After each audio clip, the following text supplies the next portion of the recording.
الذي لا نبي بعده.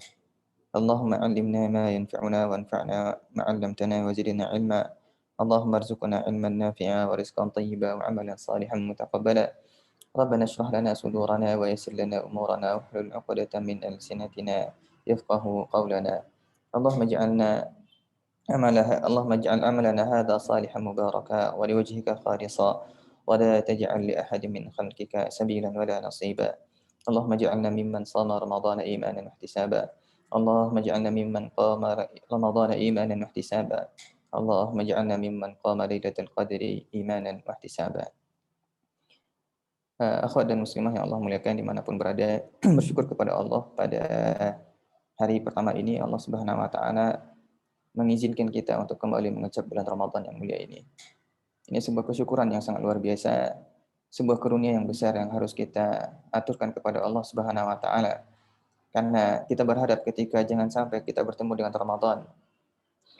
Dalam sebuah hadis Rasulullah mengatakan man harrama minhu faqad hurim. Jangan sampai ketika Ramadan berjuta-juta dengan sangat banyaknya seluruh kebaikan dan kemuliaan keberkahan tertebar di bulan ini pada setiap detik dan waktu yang Allah berikan kepada kita, namun tidak ada satupun potensi kebaikan yang bisa kita ambil, maka pada dasarnya Allah tidak menginginkan kebaikan dari kita sama sekali. Maka dari itu kita juga meminta kepada Allah, kita memohon kepada Allah, iyyaka na'budu wa iyyaka nasta'in. Dalam beribadah pun kita butuh bimbingan dan pertolongan dari Allah. Al-isti'anah fil ibadah, maka satu hal yang harus kita selalu hadirkan, bagaimana Allah membimbing kita, bagaimana Allah meridai kita, bagaimana Allah memudahkan dalam ketaatan-ketaatan yang kita lakukan. Kemudian salawat dan salam untuk Nabi kita Muhammad sallallahu alaihi wasallam. Allahumma shalli ala sayyidina Muhammad wa ala ali sayyidina Muhammad. Ini materi berapa menit ya? Ya, sekitar 1,5 jam, Ustaz. 1 jam. Oke, baik. Insyaallah mungkin dalam 1 jam ke depan kita akan nanti setengah jam lainnya mungkin untuk sesi tanya jawab atau 45 menit karena materi terlalu panjang juga melelahkan dan juga materi terlalu panjang mungkin membosankan. Tapi akhwat dan ummahat serta muslimah dimanapun berada, salihat yang Allah muliakan. Pembahasan tentang ketakwaan adalah pembahasan yang secara teoritikal, secara teori itu gampang dan mudah. Tapi merupakan sesuatu yang tidak ada satupun dari kita bisa menjamin di dunia ini dia adalah orang bertakwa. Tidak ada di dunia ini yang bisa menjamin bahwasanya dia sudah dicap sebagai orang-orang yang bertakwa. Maka ini adalah urusan kita dan hanya kita ketahui bahwasanya klaim ataupun gelar takwa ini bisa kita dapatkan hanya nanti ketika di hari kiamat ataupun ketika kita dihisab oleh Allah Subhanahu wa taala. Maka teman-teman Allah muliakan, sebelum berbicara lebih jauh tentang ketakwaan, maka takwa bukan tentang sebuah predikat dengan tatkala kita berpuasa, tatkala kita melaksanakan banyak-banyak ketaatan dan ibadah yang Allah memberikan muaranya adalah ketakwaan, terus otomatis kita menjadi orang bertakwa. Oh, tidak sama sekali. Maka dalam hal ini adalah ada beberapa sarana, beberapa cara dari Allah yang Allah berikan kepada kita. Dengan hal itu kemudian ketika kita melakukannya, ketika kita menempuhnya, maka ada potensi-potensi yang memudahkan kita untuk sampai. Sama jika seandainya kita ingin pergi ke suatu tempat, kemudian ada orang mengatakan gunakan nanti transportasi ini, lewati ini, ataupun gunakan ini yang lebih mudah untuk sampai. Apakah pasti kita akan sampai? Belum tentu, tapi potensi dengan hal tersebut maka pasti akan sampai ataupun potensinya lebih besar. Jika seandainya kita arahnya adalah ke utara dan kemudian kita menggunakan kendaraan yang arahnya ke selatan, maka ini mustahil akan sampai sama sekali. Maka dengan hal itu ketika Allah Subhanahu wa taala menganjurkan, membimbing kita untuk menempuh satu jalan yang sudah Allah katakan bisa. Karena itu bahasanya adalah la'allakum. La'alla merupakan sesuatu yang belum pasti. Bukan menjadi kalian otomatis menjadi kalian bertakwa, tidak. La'alla dengan harap, bisa saja, semoga dan sebagainya kalian bisa bertakwa dengan hal tersebut. Baik, teman-teman yang Allah muliakan, sebelum berbicara lebih jauh juga tentang takwa dan bagaimana kita meraih ketakwaan, saya bukan berarti menakut-nakuti, tidak ya. Tapi bagaimana kemudian kita menempuh satu persatu sehingga dengan harapan itu dan meminta kepada Allah, Allah menjadikan kita orang-orang bertakwa. Perlu dipahami dan perlu disadari bahwasanya dalam surat Al-Maidah Allah Subhanahu wa taala berfirman, "Innama yataqabbalullahu minal muttaqin." Ayat ini pendek tapi kemudian menakutkan dan juga memberikan kecemasan yang besar kepada kita. Kata-kata innama ini adalah al-hasr, Al-hasr adalah sesuatu yang bagaimana Allah membatasi, memagari, dan kemudian memberikan spesifik ya. Dan menjadi permasalahan adalah Allah Subhanahu wa taala hanya memberikan satu spesifik amalan yang akan diterima. Yaitu innama, sesungguhnya Allah hanya akan menerima yataqabbalullah, Allah hanya akan menerima minal muttaqin, dari orang-orang yang bertakwa saja. Indikasi yang lain, orang yang kemudian dia dikatakan sebagai seorang muslim, dia dikatakan sebagai seorang mukmin, maka dalam hal ini dia tetap Allah jadikan sebagai kategori orang-orang yang beriman ataupun orang-orang yang kemudian bahwasanya Allah akan masukkan ke surga. Tapi dalam kategori amal, dalam kategori semua tindak tanduk amalan saleh dan sebagainya, Allah tidak akan menerima amalan dari orang-orang ini ketika mereka tidak sampai pada derajat ketakwaan. Ketika mereka tidak sampai pada tahapan tertentu, maka kemudian apapun amalan mereka menjadi sia-sia. Karena itu Allah Subhanahu wa taala ketika membatasi, al-hasr, memagari, kemudian memisah, memilah-milah amalan mana yang layak dan berhak untuk diterima. Maka ketika kita memahami adalah al-muttaqin, hanya dari orang-orang yang bertakwa saja. Itu mana innama. Terus Ustaz, jika kita tidak bertakwa, tidak diterima. Kalau dari redaksi ayat ini memang tidak. Dan dari indikasi ini apakah kemudian kita tidak berusaha beramal sama sekali? Juga jangan. Karena susah untuk mencapai derajat ketakwaan itu susah. Karena itu Allah juga tidak memberitahukan kita bahwasanya kita sudah bertakwa atau belum. Dan di sini ada memiliki hikmah besar dari Allah Subhanahu wa taala bagaimana kita terus berusaha, terus bagaimana mencapai derajat ketakwaan ini sehingga kemudian amalan kita menjadi amalan yang Allah terima. Karena itu para sahabat dengan tawadhu'nya mereka ataupun kemudian dengan para ulama, di antaranya tafsir Jalalain, Jalaluddin Suyuti di akhir tulisannya menulis laukana harfan, kalau seandainya satu huruf yang saya tulis dari kitab dari tafsir Jalalain ini gitu. Dan kemudian satu huruf saja laukana harfan. Kalau hanya satu huruf saja diterima oleh Allah Subhanahu wa taala, maka laku fi itu, aku sudah merasa sangat cukup. Aku sudah merasa sangat bahagia dengan satu amalan yang Allah terima. Dan juga di sahabat yang lain, kalau seandainya satu rakaat salatku saja diterima oleh Allah Subhanahu wa taala, maka sudah sangat cukup bagi diriku. Maka akhwat salihah dan ummahat yang Allah muliakan. Di sini adalah memang bentuk ketawaduan mereka, bentuk kesederhanaan diri mereka bahwasanya ibadah mereka yang dengan banyak cacatnya, dengan anggapan mereka dan kemudian Allah dengan satunya ibadah mereka diterima oleh Allah maka cukup. Maka sebenarnya ketika satu ibadah yang diterima oleh Allah Subhanahu wa taala, maka otomatis ibadah yang lain juga akan diterima. Karena apa? Berarti ketika satu ibadah diterima, berarti dia adalah golongan orang yang bertakwa. Ketika dia orang bertakwa, maka otomatis seluruh amalan lain akan Allah terima. Dan juga dalam banyak ayat Allah Subhanahu wa taala mengatakan liyajziyallahu ahsana ma amilu. Di sini juga menarik ya, teman-teman yang Allah muliakan, ahsana ma amilu. Karena itu adalah dalam kita beramal, dalam bentuk kita melakukan ketaatan kepada Allah Subhanahu wa taala, maka bukan tentang bukan tentang tingginya nilai tidak ya. Kalau kita seandainya analogikan, maka hitung-hitungan kadar yang ada di dunia ini, timbangan dunia dengan akhirat itu jauh berbeda. Karena itu ada orang berpikir bahwasanya dia berinfak 1.000.000 sekali itu jauh lebih baik dibanding dia berinfak 10.000 tiap hari. Maka itu satu hal yang sangat berbeda dan sangat jauh perbedaannya ketika dibandingkan dengan timbangan dunia dengan timbangan akhirat. Karena apa? Cara pandang timbangan akhirat bukan tentang diakumulasikan 10.000 kali 10 100.000 1 juta 1 juta. Tidak. Dalam amalan akhirat ataupun kemudian tatkala Allah menimbang liyajziyallahu ahsana ma amilu atau liyajziyahum ahsana ma amilu di ayat yang lain. Maka di sini perlu kita pahami adalah ketika kita mungkin punya amalan ya, misalnya ada 100 amalan ataupun kayak analogi 10.000 tadi. 10.000 tadi tapi 10 kali. Dan kemudian ada sekali mungkin kita berinfak dengan jumlah 500.000. Maka apa yang terjadi? Liyajziyallahu ahsana ma amilu. Makna di sini apa? Allah akan hitung berapa kali ini kita berinfak? 10 kali.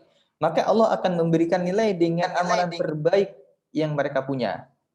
Berarti jika dia berinfak 10 kali, kemudian ada satu ibadah yang paling tinggi nilainya, jika semuanya diterima oleh Allah adalah 500.000, maka 10 amalan ini akan dianggap nilainya sama dengan amalan yang 500.000. Karena liyajziyallahu ahsana ma amilu, Allah akan balasi seluruh amalan mereka itu dengan sebaik-baik amal yang mereka lakukan. Sama dengan salat kita. Karena itu para ulama mengatakan sallu salatan muwaddi', salatlah seperti kalian salat terakhir. Tujuannya apa? Agar tetap bisa mengupgrade kembali, memperbaiki kembali, meningkatkan kembali kualitas amalan kita. Karena apa? Dengan harapan amalan-amalan kita yang cacat, ataupun yang tidak Allah terima dan sebagainya, maka kemudian dengan amalan yang layak untuk diterima oleh Allah Subhanahu wa taala, Allah akan samaratakan nilainya dengan amalan terbaik dari amalan soleh yang pernah mereka lakukan.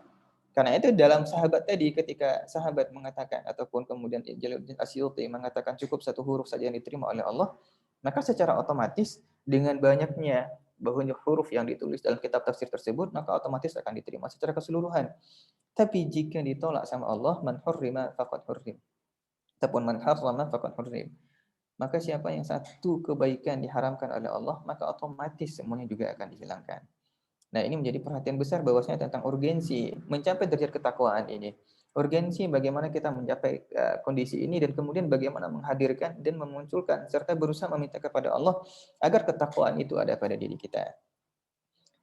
Baik, sebelum lebih jauh, saya mungkin ingin sedikit membahas tentang mana ketakwaan itu sendiri. Dan kemudian dari hal itu kita bisa menjadikan barometer setidaknya. Ini hanya barometer, tapi tidak bisa kita menjamin takwa itu ada di hati kita atau tidak. Takwa itu ada pada diri kita atau tidak. Maka dari kata-kata takwa ini, ini menariknya bahasa Arab ya. Allah Subhanahu wa taala kata-kata takwa ini mustaq diambil dari setidaknya dari tiga asal ataupun dari tiga kalimat ataupun tiga kata ya. Pertama kata-kata takwa, at-taqwa ini bisa diambil dari makna waqayaki wiqayatan. Maka at-taqwa bisa juga bermakna dia adalah menjaga. Teman-teman yang Allah muliakan, ketakwaan, seseorang bisa dikatakan tidak bertakwa, tidak ada indikasi ketakwaan pada hatinya ketika tidak ada keinginan sama sekali untuk menjaga ketaatan yang dia lakukan, menjaga kemaksiatan dari dirinya dari kemaksiatan yang ada, menjaga dirinya dan keluarganya dari kemaksiatan. Misalnya teman-teman yang Allah muliakan, kalau kita sekarang berbicara tentang Quran, tidak ada sedikit pun keinginan kita untuk bagaimana menjaga hafalan Quran kita. Kita nggak peduli kita ngafal Quran, habis itu nontonnya nggak benar. Kita ngafal Quran, kita mengeluarkan kata-kata yang tidak baik. Kita ngafal Quran, tapi kemudian melakukan kemaksiatan yang lain yang sama. Karena itu adalah orang-orang yang dalam artian menghafal Quran dan tidak ada ketakwaan dalam hatinya. Itu dalam artian Allah Subhanahu Rasulullah yang katakan la yujawiz hanajarahu, bahwasanya Quran yang dia baca tidak akan sampai ke sini. Karena am'ala qulubin aqfaluha, ada gembok di dadanya, tidak sampai ke bawah di sini. Hanya sampai di sini saja. Dan ini para orang-orang Khawarij, para penghafal Quran, dan mereka adalah orang-orang Khawarij. Mereka dalam artian menghafal Quran hanya di lisan dan di lidah saja. Tapi kemudian tidak sampai ke sini karena hanya sampai ke kerongkongannya saja. Karena itu Allah mengatakan am'ala qulubin aqfaluha, ada gembok di dalam hatinya. Maka makna pertama dari at-taqwa adalah al-wiqayah. Karena itu Allah Subhanahu wa taala mengatakan ya ayyuhalladzina amanu qu anfusakum wa ahlikum nara. Maka itu adalah makna ketakwaan. Maka hal pertama perlu kita pahami, barometer ketakwaan adalah tentang adanya perasaan besar dari kita untuk menjaga diri kita dari kemaksiatan, menjaga keluarga kita dari kemaksiatan, menjaga diri kita dari hal-hal yang Allah haramkan. Termasuk bagaimana menjaga hafalan kita, menjaga salat kita, menjaga qiyam kita, menjaga siam kita dari hal-hal apapun yang mungkin mengantarkan hal ini kemudian merusak amalan ini sama sekali.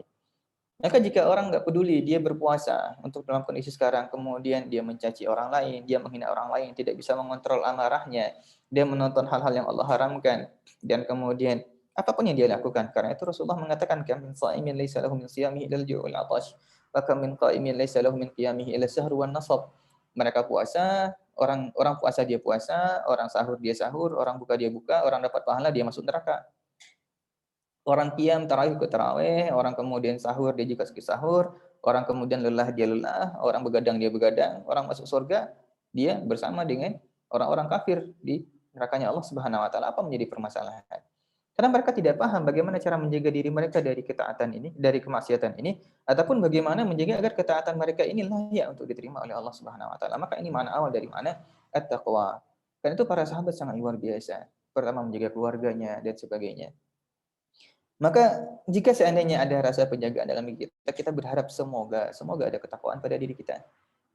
Dalam artian kita cemas, hafalan kita hilang. Kita berusaha mulai, karena itu satu hal kebiasaan yang juga mungkin mulai kita lakukan di Ramadan ini agar kita maksimal.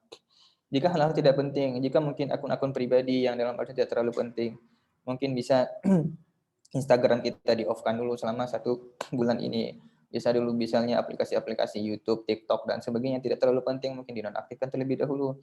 Jika mungkin dalam artian laptop kita isinya hanya tontonan dan film sebagainya, mungkin dimasukkan dulu ke dalam lemari dan kemudian dikunci, tidak perlu diambil terlebih dahulu.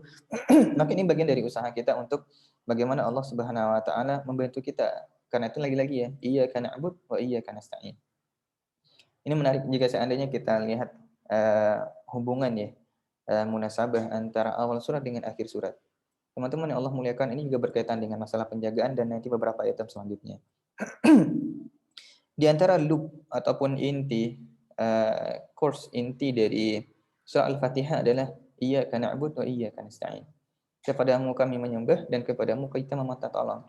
Dalam beribadah kita butuh pertolongan dari Allah. Dan lawan terberat yang menghancur leburkan ibadah kita ini adalah yang Allah sampaikan di akhir Al-Quran, yaitu surat An-Nas. Al-isti'adah min waswasi syaitan. Dari bentuk waswas dari syaitan. Ketika dalam beribadah kita harus meminta tolong kepada Allah, dalam rasa waswas, kita harus meminta pertolongan dari Allah. Teman-teman Allah muliakan, akhwat dan ummahat yang Allah rahmati dan dimanapun berada. Di sini kita bisa melihat rasa was-was ini hal yang sangat berbahaya dan sangat fatal. Kita meminta pertolongan kepada Allah sebanyak 3 kali. Kita nggak mungkin betul-betul minta pertolongan, kecuali hal ini sangat menakutkan dan gawat. Bayangkan betapa mengerikannya di awal-awal kondisi pandemi ya. Kita semua ketakutan dan kita tidak bisa melihat barang ini. Kita tidak bisa melihat keburukan ini datang kepada kita dan dia masuk tanpa kita sadari. Tidak sedikit dari kita yang mungkin tertular, tidak sedikit dari kita yang kemudian terkena dan keluarga kita ya. Termasuk saya dan keluarga pribadi juga terkena dalam hal ini dan tidak ada yang menyadari. Karena itu ketika waswasi syaitan, kita meminta pertolongan kepada Allah sebanyak 3 kali ya. Qul a'udzu birabbin nas, malikin nas, ilahin nas. Baru min syarril waswas. Maka dalam hal ini kita perlu juga isti'adzah meminta tolong kepada Allah. Maka hal yang pertama harus kita perhatikan adalah bagaimana ketakwaan itu menghadirkan penjagaan. Nanti tahapan dan step-stepnya apa yang bisa kita lakukan sangat banyak sekali. Yang kedua dari mana? Kedua dari at-taqwa. Ini barometer ya. Barometer apakah kira-kira ini kita hanya mengira-ngira, tapi apakah kita bertakwa jangan yakin dulu. Yang kedua adalah dari makna at-taqwa itu adalah al-khauf. Ya ayyuhalladzina amanu taqullaha haqqa tuqatih. Takutlah kalian kepada Allah dengan sebenar-benar takut. Maka makna at-taqwa juga dia bermakna ketakutan kita kepada Allah. Jika seandainya kita bermaksiat dan tidak ada sedikit pun rasa penghalang kita untuk bermaksiat itu, dan tidak ada sedikit pun muncul rasa takut pada diri kita, maka segera bertaubat, segera meminta ampun kepada Allah. Jangan-jangan Allah sudah mencabut ketakwaan kita. Kalaupun toh kita penghafal Quran, itu percuma sama sekali. Kalaupun toh kita adalah orang-orang yang para dai, orang-orang yang salat dan qiyamnya sangat panjang, tapi ketika kita mengatakan kata-kata kotor, kita tidak berpikir sama sekali. Ketika kita mencaci orang lain, tidak ada kecemasan sama sekali di hati kita. Ketika kemudian kita melihat hal-hal yang Allah haramkan, tidak ada sedikit pun penghalang yang membuat kita takut dengan Allah Subhanahu wa taala. Jika tidak ada sedikit pun rasa takut muncul dalam diri kita, maka segera meminta ampun kepada Allah, segera taubat kepada Allah, segera kembali kepada Allah. Jangan sampai ternyata semua amalan kita akan menjadi sia-sia. Semua tindak tanduk kita menjadi hal yang seperti buih yang tidak ada nilainya sama sekali di sisi Allah. Maka dalam artian ketakutan ini bukan berarti kita tidak boleh takut kepada selain Allah, boleh. Hanya saja tidak boleh kita lebih takut kepada selain Allah. Karena itu akhwat dan ummahat yang Allah muliakan. Banyak para sahabat ataupun para ulama ataupun para nabi yang juga memiliki rasa takut. Kita lihat misalnya ketika Nabi Musa fa'ujasa minhum khifah. Allah perintahkan untuk melemparkan tongkatnya dan kemudian berubah menjadi ular Thu'ban ini kalau tidak salah ular piton ya, ular yang besar. Ketika melihat hal itu, Nabi Musa fa'ujasa minhum khifah. Maka tiba-tiba Nabi Musa ada rasa takut. Apakah kemudian rasa takut ini diharamkan? Tidak. Rasa takut pada manusia itu fitrah. Rasa cemas itu fitrah dan sebagainya. Hanya saja tidak boleh ada rasa takut yang lebih tinggi, lebih besar kepada selain Allah Subhanahu wa taala. Maka bentuk ketakwaan kita, jika seandainya ketakutan kita kepada makhluk lebih besar dibanding ketakutan kita kepada Allah, juga segera berhati-hati. Percuma jika seandainya kita beribadah sebanyak mungkin, tidak ada ketakwaan, kita berpuasa setahun penuh, itu percuma sama sekali. Kita berpuasa ataupun beribadah dengan segala-galanya, kita merojaah sampai 30 juz dalam sehari, itu percuma. Kita baca Quran dengan jumlah yang sangat banyak, baca khatam berkali-kali dalam satu hari, itu percuma jika tidak ada sedikit pun rasa takut pada diri kita. Tidak ada sedikit pun penghalang. Beda hal jika seandainya ada rasa takut dan kemudian kita tetap jatuh bermaksiat, itu cerita lain. Tapi ketika ada rasa takut sedikit yang muncul pada diri kita, ini setidaknya ada indikasi, ada barometer ketakwaan pada diri kita. Baru yang barometer terakhir atau makna terakhir yang juga diartikan dengan kata-kata at-taqwa ini adalah al-ittiqa. Ittiqa ini artinya apa? Al-ihtiyat, yaitu berhati-hati. Karena itu Rasulullah SAW mengatakan, "Faman ittaqa syubhat istabra'a li dinihi wa 'irdihi." Siapa yang berhati-hati berkaitan dengan hal yang syubhat, maka dia telah menjaga agamanya dan juga harga dirinya. Maka akhwat dan ummahat yang Allah muliakan, maka ini salah satu barometer dari ketakwaan juga berhati-hati. Maka di sini kalau saya melihat dengan konteks para penghafal Quran, ini yang sering saya sampaikan dan ingin saya luruskan bahwasanya bukan tentang banyaknya hafalan kita, bukan tentang banyaknya tilawah kita, tidak. Tapi tentang seberapa betulnya kita membaca Al-Quran dan beberapa gigih dan seberapa sabarnya kita baca Quran.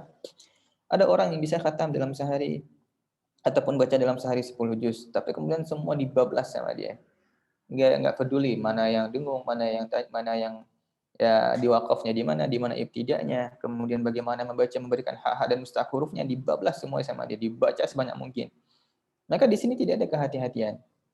Karena itu Rasulullah Shallallahu Alaihi Wasallam ketika memberikan dua analogi, orang-orang yang membaca Quran ada yang yatata'ta, yang dia terbata-bata, wa huwa syaqqun alaihi, dan dia kesulitan dengan hal itu. Ada yang satu lagi dan dia mahir membaca Quran. Ada dua kondisi gitu. Apa yang membedakan di sini? Orang yang mahir hanya dapat satu kebaikan, orang yang terbata-bata dapat dua kebaikan. Apa yang membedakan? Ada satu hal yang sama, yaitu bagaimana betul dalam membaca Al-Quran. Dan Allah sangat adil. Ketika orang ini dengan jumlah sedikit, namun dia terbata-bata dan dia berusaha memberikan setiap hak dan kemudian mustahak setiap huruf. Berusaha membaca Quran dengan tajwid dan tahsin yang benar. Berusaha membaca Quran dengan penuh penghayatan, penuh dengan bagaimana menghadirkan istihdarul qulub. Dia menghadirkan hati dia tatkala membaca Al-Quran. Maka itu pahalanya jauh lebih besar dan dibanding kemudian dia berusaha membaca dengan sangat kencang, dia bablas dengan pikiran bahwasanya setiap huruf yang dia baca 10 kebaikan. Benar jika dia baca dengan benar. Kalau ketika salah, dia fahuwa asim, kata para ulama. Dia bukan dapat pahala, tapi dia berdosa dari setiap huruf yang dia baca. Maka di sini bentuk ketakwaan adalah dia berhati-hati, al-ihtiyat. Maka jika seandainya tidak ada sedikit pun muncul, ini yang sering pengalaman ya. Beberapa kali misalnya saya mengajarkan tahsin. Ketika agenda tahsin itu bacaannya sudah benar. Ketika agenda tahsin dia bisa baca dengan perlahan dan baca dengan baik. Tapi kemudian sebulan ditinggalkan dan bertemu lagi dia baca Quran, kembali lagi kepada zona nyamannya. Jika kemudian kita tidak ada lagi timbul rasa kehati-hatian kita, rasa kecemasan kita untuk membaca Quran tidak sesuai dengan seharusnya, segera bertobat kepada Allah, segera meminta ampun kepada Allah. Jangan-jangan Allah mencabut ketakwaan itu dari diri kita. Percuma kita khatam Quran 100 kali dalam Ramadan ini, tapi kemudian tidak ada ketakwaan. Allah tidak menerima amalan kita, apa yang akan kita banggakan di sisi Allah? Percuma kita memiliki banyak ibadah sama sekali, tapi ketika tidak ada ketakwaan, Allah tidak akan menerima. Kan Allah hanya menerima dari orang-orang yang bertakwa saja. Baik, itu pertama adalah bagaimana kita memahami tentang pentingnya ataupun bagaimana setidaknya barometer dari ketakwaan ini dan pentingnya ketakwaan ini harus ada dan kemudian bagaimana kita berusaha mencapai kepada hal tersebut. Dan hal ini Allah Subhanahu wa taala menjadikan siam, puasa sebagai salah satu sarana terbaik ya. Sarana terbaik bagaimana kita untuk bisa mencapai derajat ataupun label ketakwaan ini. Dan ketakwaan ini hanya bisa kita ketahui bahwasanya kita memang orang-orang bertakwa adalah nanti ketika di hari kiamat.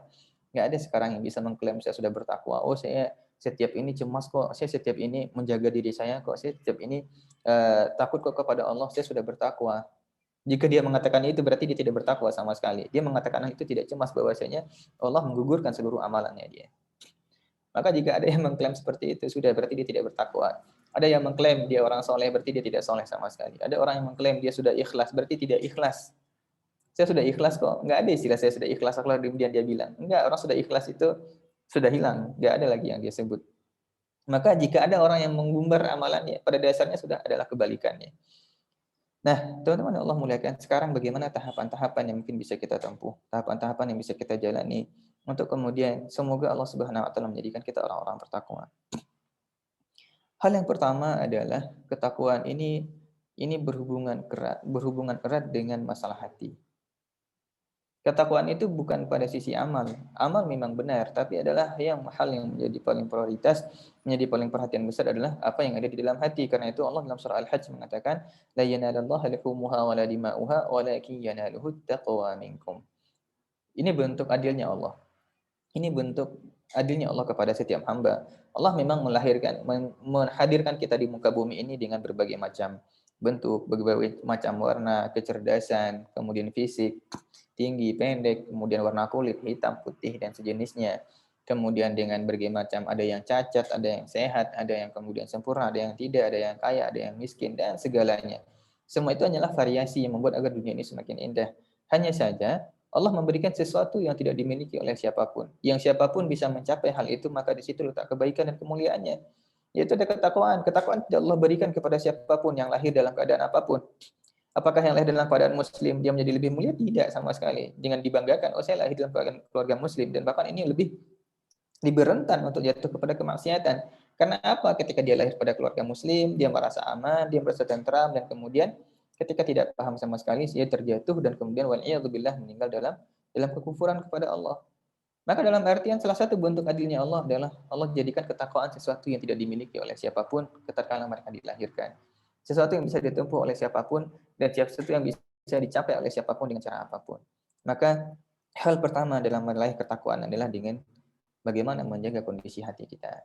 Itu Allah Subhanahu wa taala, la yanzurullahu ila suwarikum ala ila juludikum. Allah tidak melihat kepada wajah kalian, kepada kulit kalian. Walakin yanzurullahu ila qulubikum. Allah melihat kepada hati kalian. Maka di sini teman-teman Allah muliakan. Siapapun ya, Allah alam, saya kemarin sempat mendengar tentang banyak teman-teman yang bikin target dan sebagainya.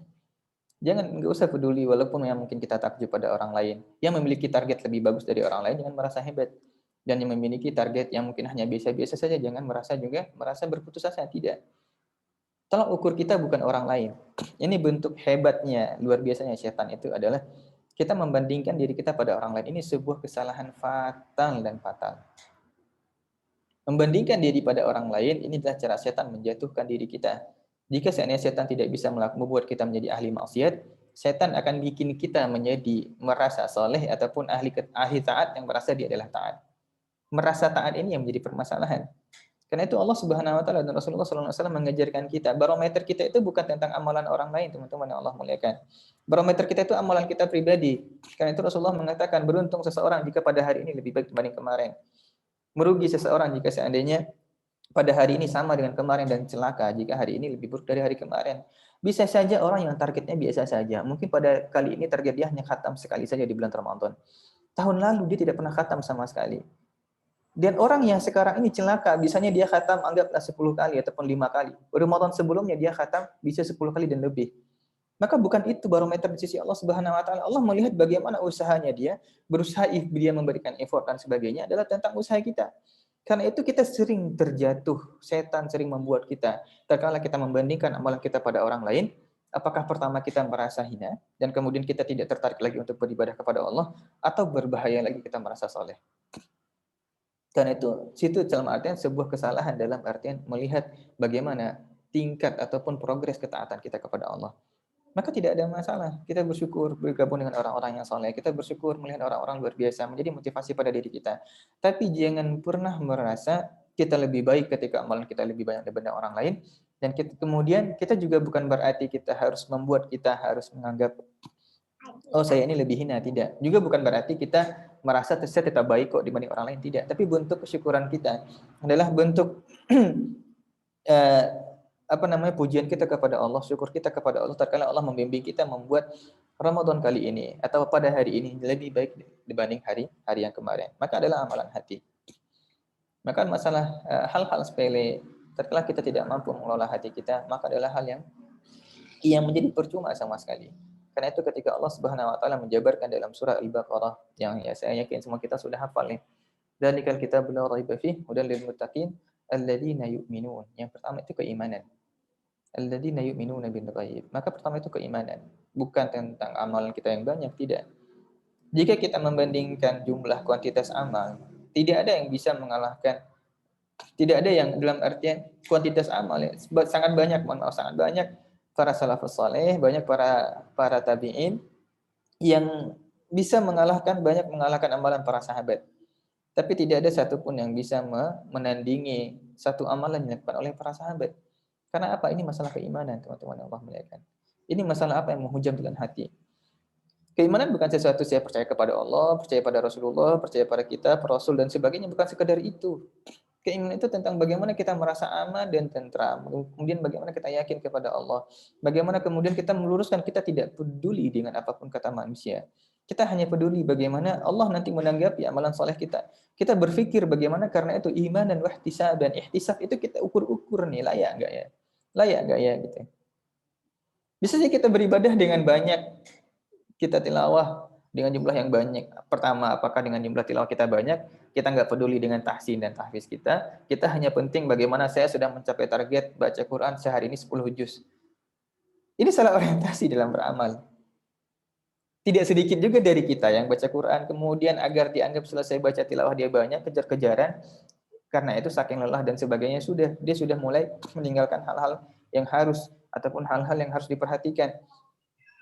Karena itu jika kita lelah, kita mengantuk, tidur, jangan dipaksakan baca Quran, tidur sejenak, kemudian baru bangun lagi.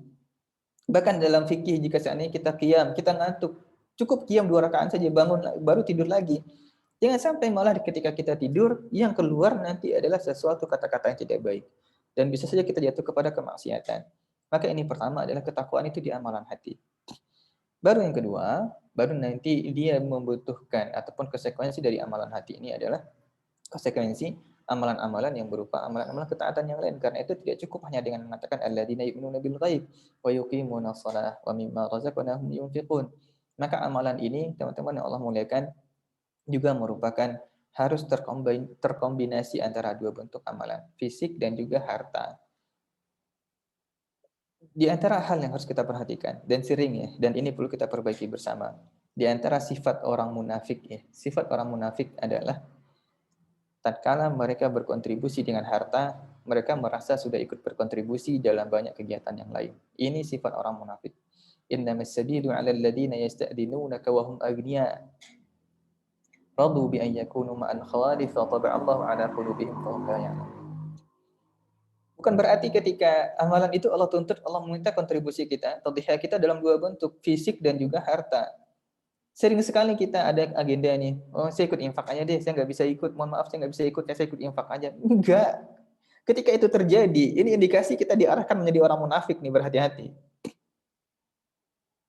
Nggak ada istilah saya kontribusi dengan hartanya, tidak. Ini orang-orang yang merasa kaya dan kemudian ketika dia berkontribusi dengan harta, dia merasa amalan tugas dia selesai. Tidak, tidak. Allah minta kedua-duanya. Dan malah dalam surah At-Taubah terkala Allah dengan tegas, innallaha ashtara minal mu'minina anfusahum wa amwalahum, kedua-duanya selalu kategori itu wa bukan au. Kata-kata itu adalah dan, tidak ada au. Harta atau jiwa enggak ada. Ya ayyuhalladzina amanu hal adullukum ala tijaratin tunjikum min adzabin alim. Tu'minuna billahi wa rasulihi wa tujahiduna fi sabilillah bi amwalikum wa bukan au wa anfusikum. Maka jika seandainya ada dari kita yang hanya sibuk berkontribusi dengan ibadah fisik dan tidak mau berkontribusi pada harta, ini juga bukan ketakwaan. Separah-parahnya Allah tetap minta kita berkontribusi dengan amalan harta. Apapun itu. Oh, cukup kok dengan sholat duha kita sudah sedekah dengan banyak. Enggak bisa. Karena itu di bulan Ramadan ini, dalam masalah zakat fitrah, siapapun yang menghirup udara Ramadan, dia wajib bayar zakat fitrah. Kecuali memang orang yang tidak punya makanan sama sekali pada hari itu. Orang miskin dia tetap wajib bayar zakat fitrah, nggak peduli. Orang fakir tetap wajib bayar zakat fitrah jika dia ada makanan yang di rumah yang bisa dia infakkan, dia zakatkan. Orang yang menghirup udara Ramadan dan dia mati meninggal tetap dibayarkan zakat fitrahnya. Maka tetap ada kewajiban secara mal. Tapi jangan dibalik-balik, kedua-duanya harus tersinergikan dengan baik. Kedua-duanya harus ada dan harus hadir. Kita berkontribusi dengan jiwa kita, berkontribusi dengan fisik kita, maka dalam bentuk amalan-amalan fisik harus kita lakukan. Dan juga setelah itu ada tuntutan dengan amalan-amalan harta.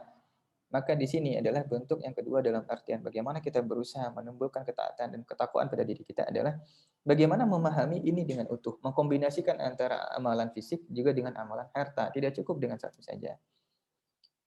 Kemudian di antara hal yang lain yang juga harus menjadi perhatian bagi kita, teman-teman Allah muliakan, agar kemudian ketakwaan itu ada pada diri kita adalah dengan menghadirkan dua hal ya, al-khauf wa raja. Ini adalah dua hal yang selalu dihadirkan oleh para ulama, oleh Rasulullah, dihadirkan kepada kita bagaimana dengan hal itu kita dengan luar biasa ya, para pendiri bangsa ini ya, para pecintus bahasa ya.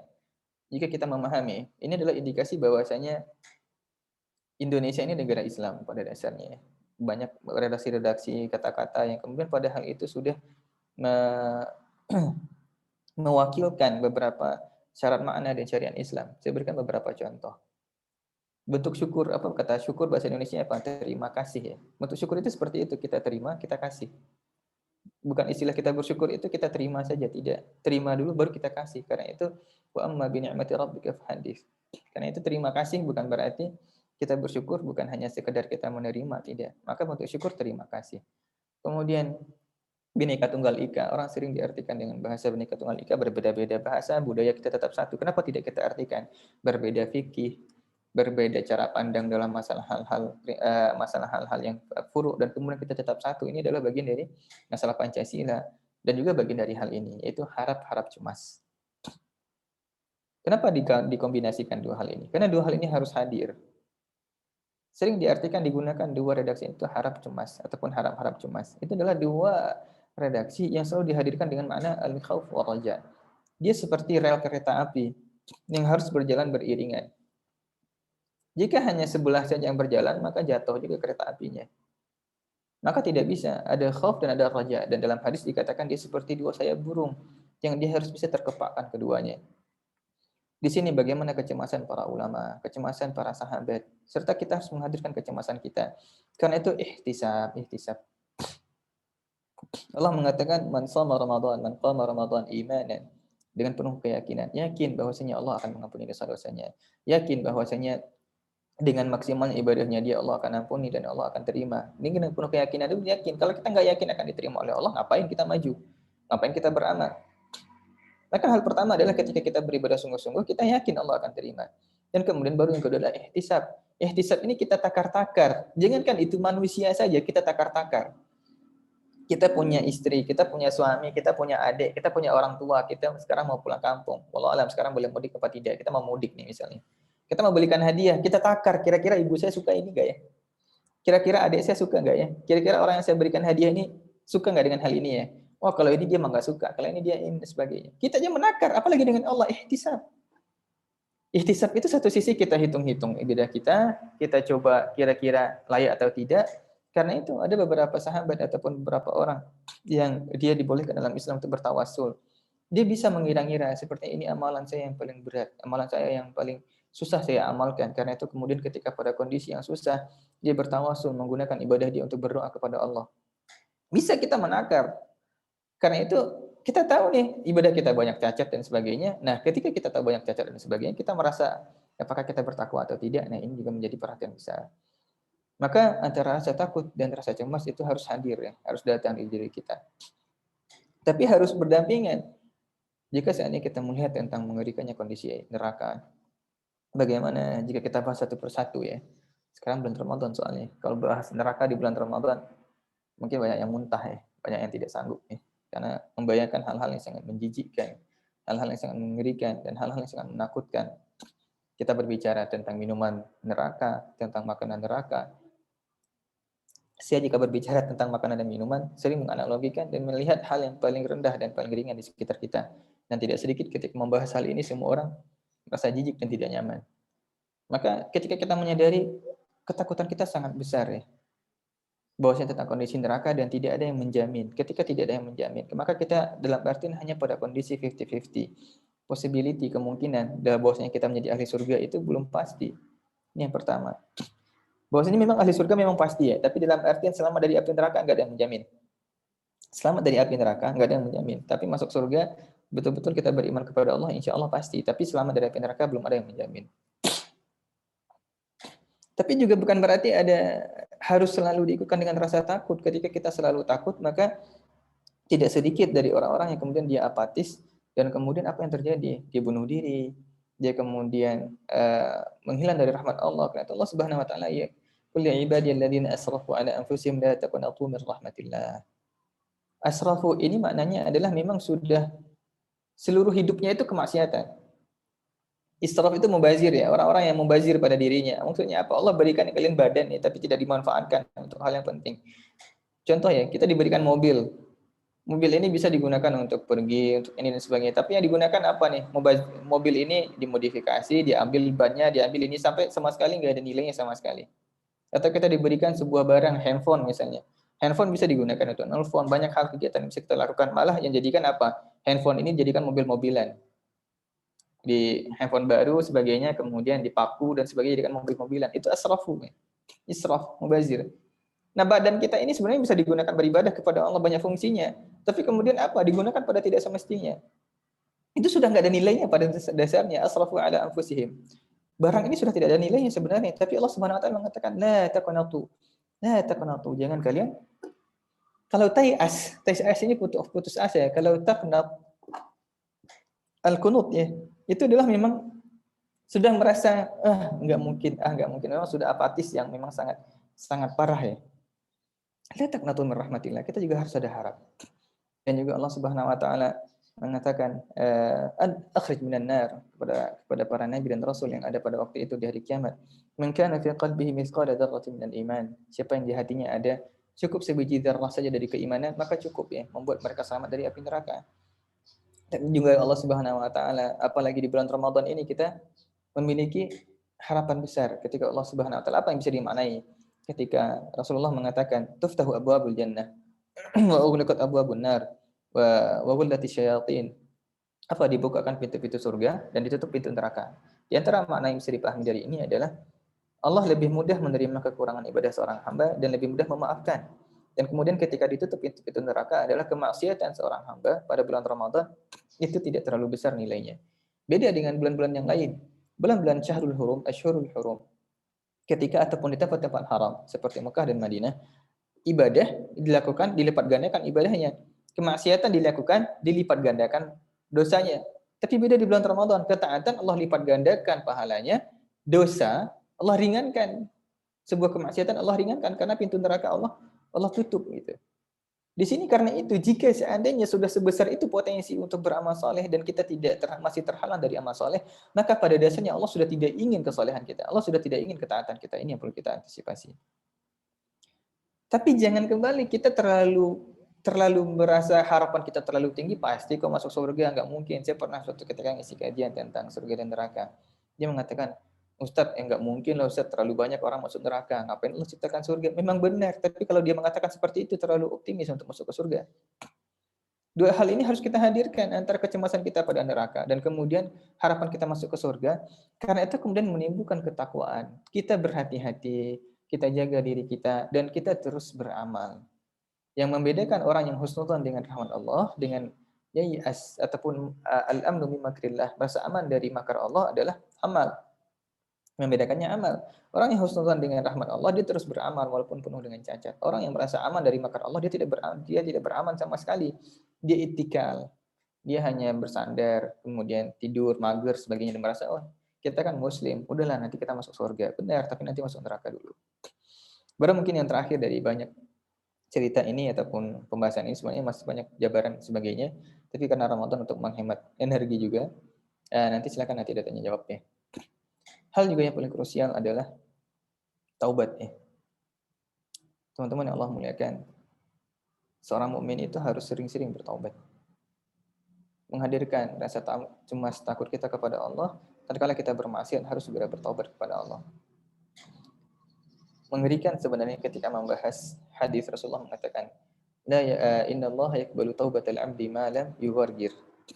Allah akan menerima taubat seorang hamba ma lam yughargir, selama dia belum yughargir. Apa makna yughargir? Di sini ada dua redaksi dan makna yang sering disampaikan oleh para ulama. Tapi yang sering diartikan dengan yughargir ini adalah ketika ruh sampai ke kerongkongan. Ini makna pertama, itu benar. Karena apa? Ruh kita itu akan naik dari kaki ya, dan kemudian akan keluar dari mulut. Karena itu kalau orang-orang meninggal, kalau kita lihat sinetron, meninggal kemudian matanya ketutup, itu bohong itu. Karena nggak ada orang yang wafat itu matanya ketutup, nggak ada. Karena mata kita akan mengikuti ruh kita kemana pergi. Ketika ruh itu keluar dari mulut, maka mata itu akan mengejar kemana ruh itu pergi. Nggak ada istilah mata kemudian langsung tutup, enggak ya. Maka karena itu orang yang mati terlalu lama, maka mata dia pasti akan kebuka. Itu disunahkan ketika kita menemani orang sakaratul maut, dibantu untuk menutup matanya.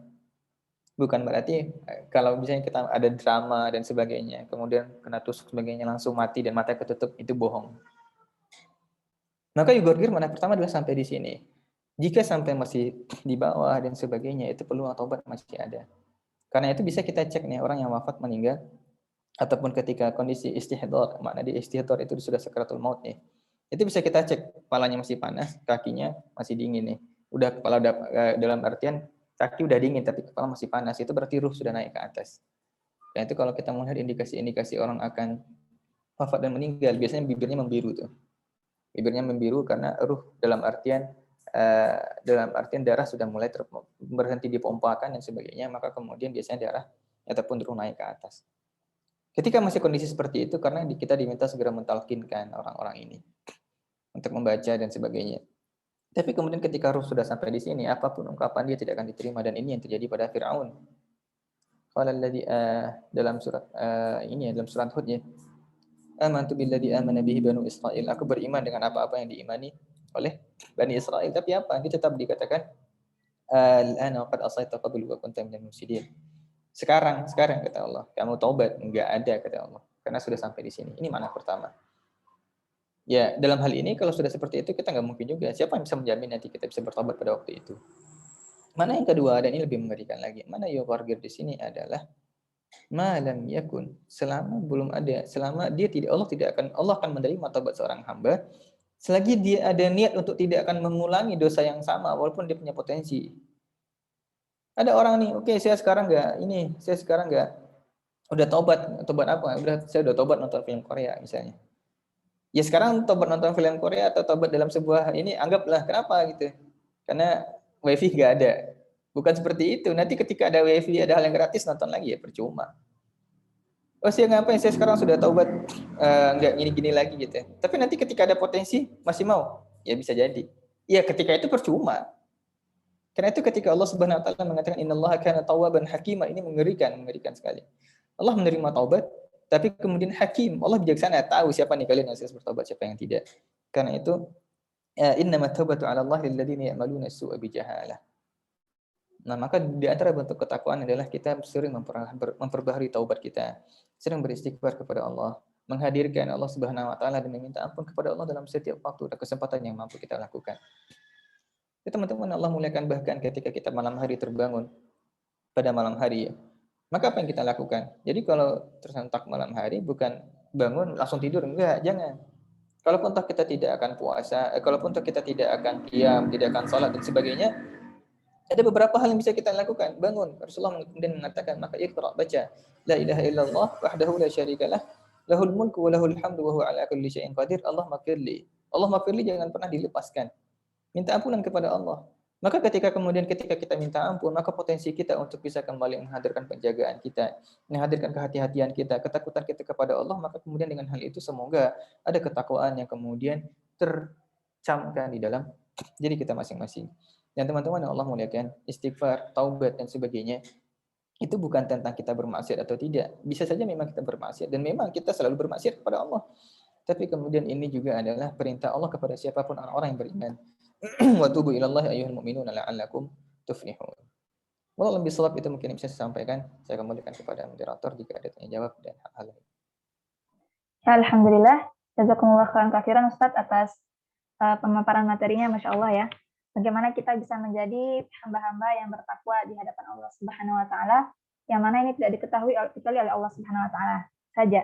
Dan tadi ada beberapa hal yang saya rangkum, termasuk di antaranya bagaimana kita bisa menjadi pribadi yang bertakwa, dan yang mana itu menjadi penjagaan bagi kita untuk tidak bermaksiat, serta dia mencakup al-khaufu war-roja, harapan seorang hamba kepada Tuhannya, begitupun dengan rasa takutnya, serta kita perlu beribadah dengan amal dan fisik, serta ibadah harta.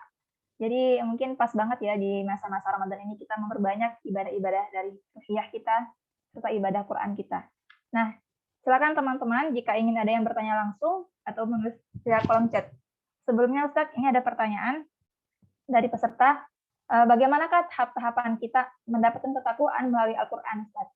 Apalagi tadi Ustaz menyebutkan jika sebelumnya kita perlu berhati-hati, tidak hanya banyak khatam tilawahnya, tapi bagaimana itu menjadikan kita pribadi yang bertakwa.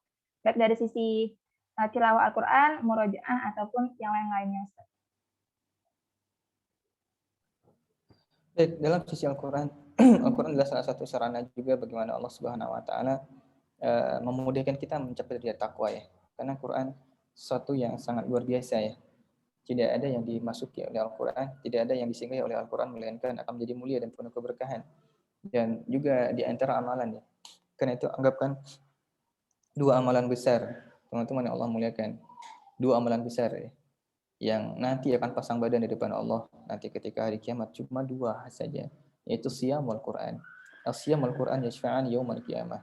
Siyam kita dan Quran kita akan memberikan syafaat nanti pada hari kiamat.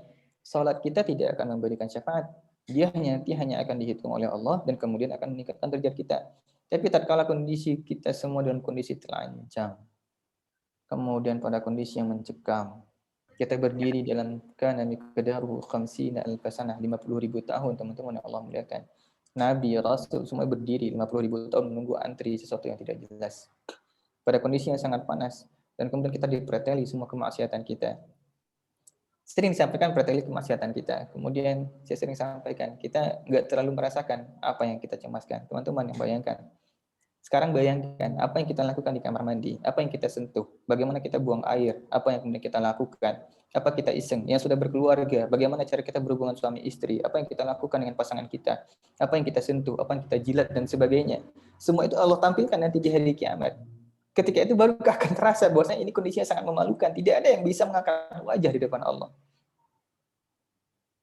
Hal-hal yang sangat memalukan ini. Hal-hal semua aib kita nih. Apa yang ada, mohon maaf, di kemaluan kita. Apa yang sebagainya. Semua itu disampaikan. Akan Allah tampilkan. Terus kita akan berpikir masih bisa melihat aurat orang lain. Itu mustahil. Mustahil, mustahil. Itu pada kondisi yang sangat mencekam, kita lelah dan sebagainya. Orang-orang yang beriman nanti akan diberikan minum ya dari telaga Kausar, yang dia sekali minum tidak akan pernah lagi haus karena saking panasnya. Yang menjadi permasalahan pada kondisi kita dihinakan oleh Allah semuanya, dihinakan nih seperti bayi yang sedang telanjang semuanya, nggak disunat, nggak pakai alas kaki, dan nggak ada yang bisa, dalam artian pada kondisi itu kita nggak ada pengacara yang bisa kita hire, nggak ada orang pun yang bisa menolong kita. Maka datang dua amalan, datang depan Allah. Siyam dan Quran. Datang kepada Allah membela. Mereka menjadi pengacara kita di depan Allah. Maka dua hal inilah dua hal yang luar biasa. Memang jika kalau Quran itu mengaku kita sahabatnya. Lebih parah lagi kalau Quran menganggap kita adalah musuhnya. Jangankan boro-boro kita akan ditolong, malah kita dihujat. Lebih parah lagi, kalau kita dihujat sama Quran, kita nggak juga punya pengacara yang akan membela kita di depan Allah. Maka siyam wal Quran yashfa'an yaumul qiyamah, ini di antara dua hal yang harus kita jaga. Baik, di antara bagaimana menimbulkan ketakwaan ataupun menjadikan Quran sebagai sarana untuk meningkatkan ketakwaan kita, ini sangat besar, teman-teman Allah muliakan. Pertama, makna sahabat Quran ini ya.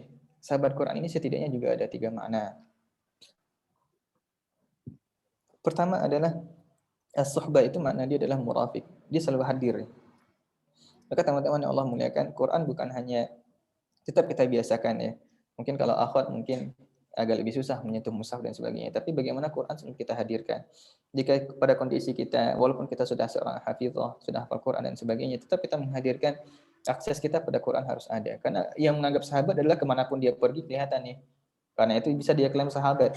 Tapi setiap dia ketemu nggak pernah, orang akan heran, dia mengatakan dia adalah sahabat saya. Lah kamu nggak pernah ketemu, nggak lihat dengan itu kok, maka ini adalah bukan makna sahabat. Maka makna sahabat, kemana dia pergi ada tuh. Maka Quran kemana dia pergi ada selalu di sampingnya. Yang kedua, makna sahabat, makna dia adalah mulazim. Mulazim itu tempat cerita dia. Selalu tempat berhubungan, berinteraksi. Maka jangan ngaku sahabat. Karena itu sering dikatakan teman, jangan ngaku sahabat. Kalau dia ada masalah, dia nggak cerita dengan kita. Kalau ada dia rasa senang dan sebagainya, nggak cerita dengan kita. Enggak, sahabat itu adalah yang memang ketika senang, susah, dia selalu cerita, datang, mulazim.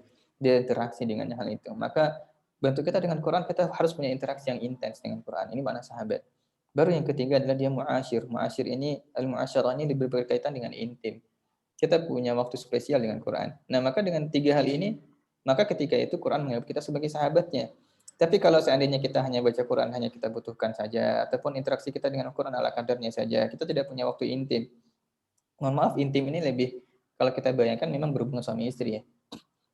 Maka bagaimana seolah-olah kita dengan Quran punya hal yang sangat privasi, gak diketahui oleh orang lain, dan kita biasanya orang berhubungan suami istri itu lebih sering pada malam hari.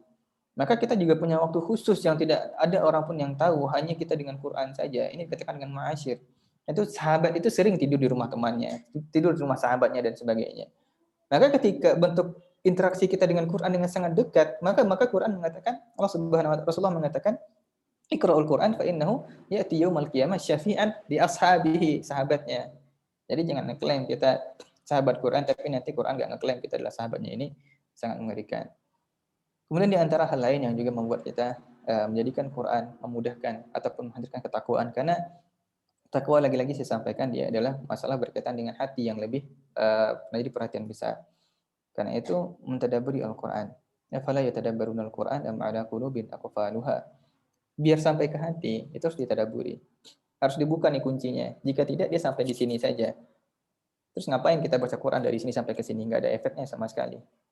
Jika tidak sampai ke sini, maka mending enggak baca Quran sama sekali. Lebih baik dibanding orang-orang yang baca Quran dan kemudian yang terjadi timbul adalah maksiat. Karena itu cuma jangan berhenti udahlah enggak. Sekarang kita berusaha bagaimana membuka hati kita. Membuka hati kita, kemudian muncul ketakwaan, rasa takut kita kepada Allah, rasa cinta kita kepada Allah, rasa menjaga diri kita dari kemaksiatan yang ada. Dan juga di antara bagian lain dari bagaimana kita memasukkan 3 kategori tadi ya, agar ketakwaan itu muncul dengan menggunakan Al-Qur'an ini. Pertama, penjagaan, bagaimana kita menjaga hafalan kita, bagaimana menjaga akhlak kita sebagai akhlak Qur'ani. Yang kedua adalah bagaimana kita berhati-hati dalam artian menjaga hafalan kita, melihat hal-hal yang Allah haramkan, berhati-hati dalam mengucapkan, berhati-hati dalam membaca Quran agar terpenuhi hak-hak dan hurufnya, hak-hak dan mustahaknya, bagaimana baca Quran dengan sesuai dengan tuntutannya, dan juga bagaimana kemudian kita dengan membaca Quran tadi menimbulkan rasa takut kita kepada Allah. Maka kita dalami, enggak mungkin, karena itu juga di antara sunnah membaca Quran adalah tabakau. Kita berusaha menghadirkan hati untuk menangis, menghadirkan jiwa kita untuk bagaimana meresapi apa dalam Al-Quran, sehingga timbul rasa cemas dan takut kita. Dan cemas jika seandainya seluruh amalan Quran yang kita baca, cemas seluruh hafalan yang kita punya, pertama hilang, yang kedua adalah tidak diterima oleh Allah Subhanahu wa taala. Maka ketika itu muncul, maka akan muncul rasa khauf dan raja. Akan muncul rasa cemas dan juga ada muncul rasa harap. Dengan hal tadi, maka semoga insya Allah beberapa sarana tadi bisa kita manfaatkan dan kita gunakan untuk meningkatkan ketakwaan kita, ataupun Allah Subhanahu wa taala menganggap kita sebagai orang bertakwa. Wallahu a'lam. Ya baik, jazakumullah khairan katsiran Ustaz. Masya Allah sekali ya, ternyata kita semua perlu menjadikan Al-Quran 3 hal tadi. Pertama, murafik sebagai teman setia, kemudian mulazim tempat kita bercerita, jadi mengadukan segala keluh kesah. Begitupun juga mu'asyir. Kita perlu sangat intim sekali membangun hubungan dengan Al-Quran. Dengan begitu, Al-Quran pantaslah disebut sebagai sahabat kita, insya Allah. Baiklah, jika ada pertanyaan dari sahabat RQ Al-Wafi, mungkin pun juga dari santri RQ Al-Wafi yang di Solo ya, kalau misalnya ada pertanyaan, silakan disampaikan di kolom chat atau via langsung. Oke, sembari menunggu pertanyaan, insya Allah kita akan menampilkan, kami ingin menyampaikan beberapa hal. Yang pertama adalah Rumah Quran Al-Wafi bekerja sama untuk menciarkan Al-Quran, begitupun untuk membantu Palestina. Karena kita di sini memegang 2 visi, yaitu mendapatkan keberkahan Al-Quran, begitupun dengan keberkahan negeri para nabi, yaitu negeri Palestina. Jadi di sini kita akan menampilkan video untuk agar kita semua bisa berkontribusi membantu Palestina. Mungkin ada tambahan terlebih dahulu dari Mbak Mega, pendahuluan untuk ini program untuk Palestina. Baik, jazakillah khairan Ustazah. Assalamualaikum warahmatullahi wabarakatuh. Perkenalkan, nama saya Mega Yuliana dari pengurus KSQ Sumbar. Alhamdulillah di bidang gerakan koin dan fundraising.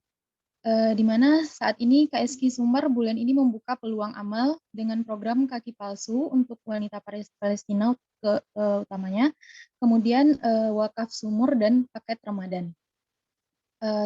Selanjutnya, yuk kita cek dulu video berikut.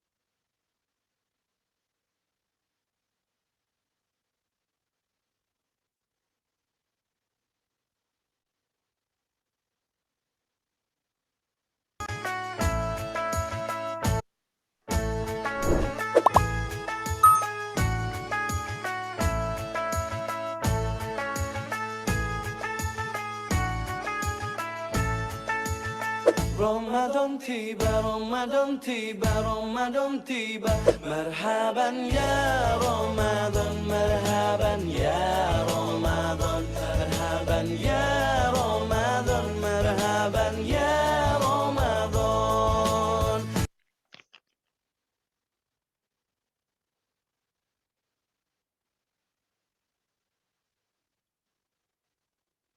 Baik, video yang tadi ditampilkan itu adalah program dari paket Ramadan, di mana itu nanti akan kita serahkan kepada saudara kita di Palestina, yaitu makanan berbuka puasa. Kita bisa berdonasi mulai dari angka 50.000. Kemudian yang selanjutnya ada paket sembako, itu sebanyak bisa mulai dari 100.000. Kemudian hadiah hari raya juga di angka 100.000. Di angka 100.000.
Baik, yang video yang kedua ini adalah untuk wakaf sumur di Palestina, dan teman-teman semua bisa berdonasi dari angka 50.000. Selanjutnya ada video yang terakhir. فكنت يعني أقابل كثير مشاكل بالنسبة لحركتي في البيت.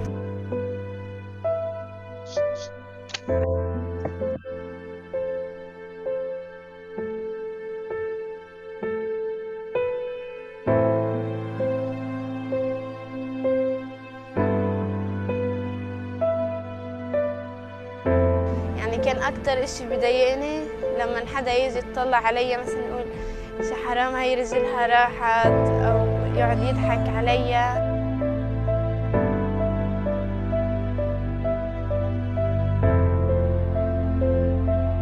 بوجود الطرف حيسهل علي الحركة، أقدر أستعين بإيدي الثانية على هون، مش حكون مستخدمة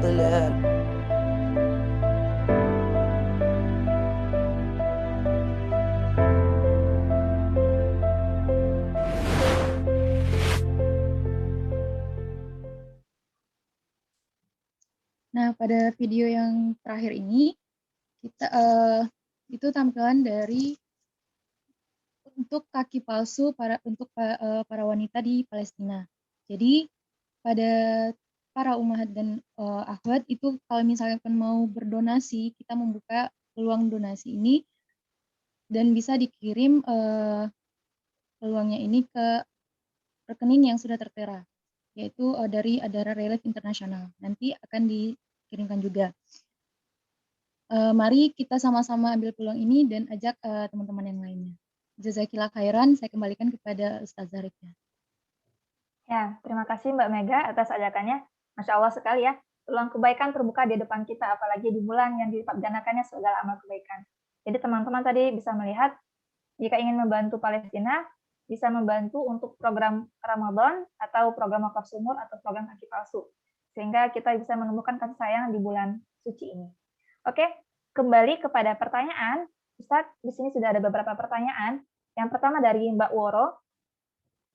Ustadz, ini saya singkat.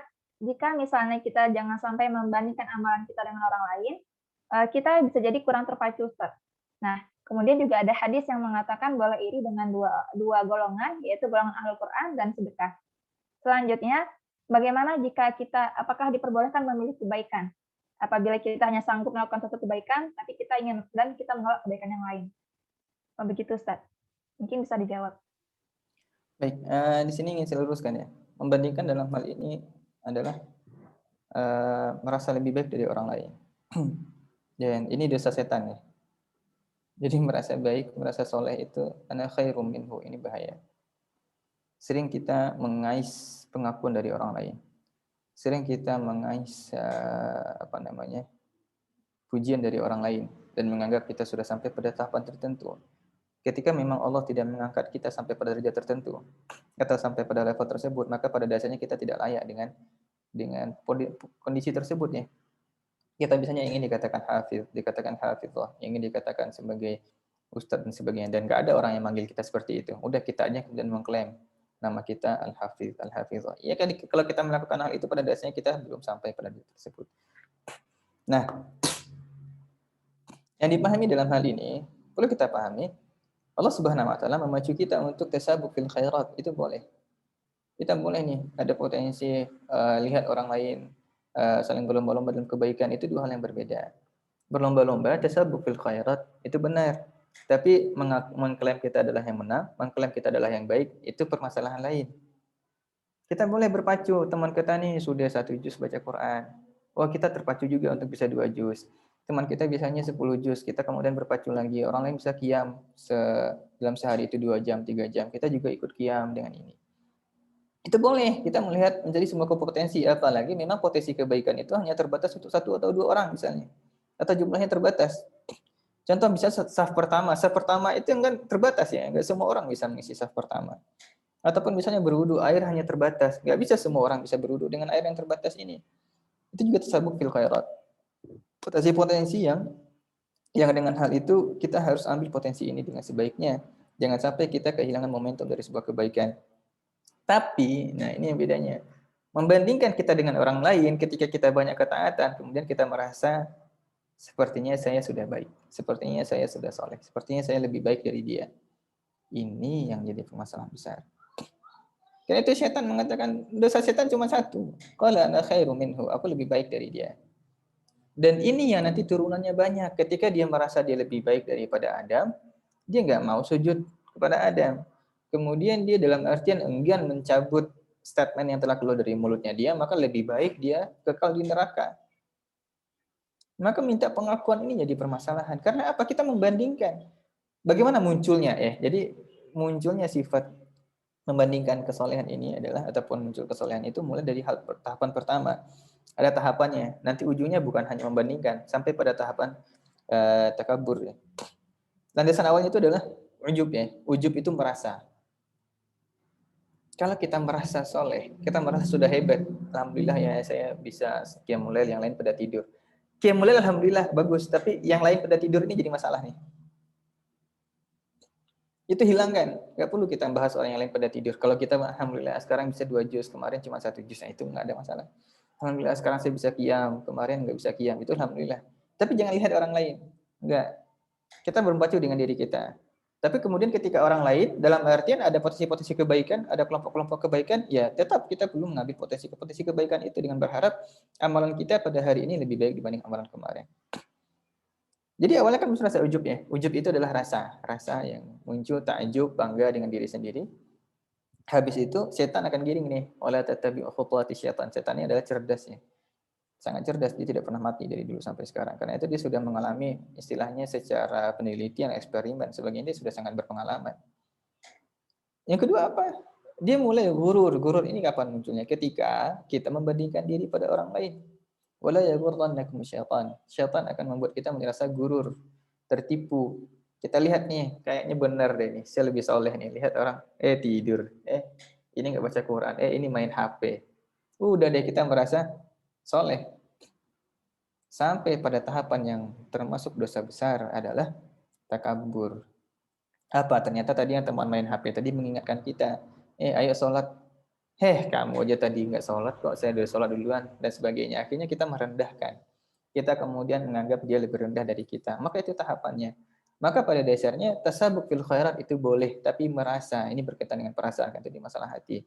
Merasa lebih soleh, merasa lebih hebat, merasa kemudian lebih ini, itu adalah sesuatu yang tidak boleh membuat kita dalam artian bisa jatuh kepada dosa besar dan waliyadzubillah bisa menggugurkan ataupun malah meruntuhkan seluruh amalan-amalan yang lain.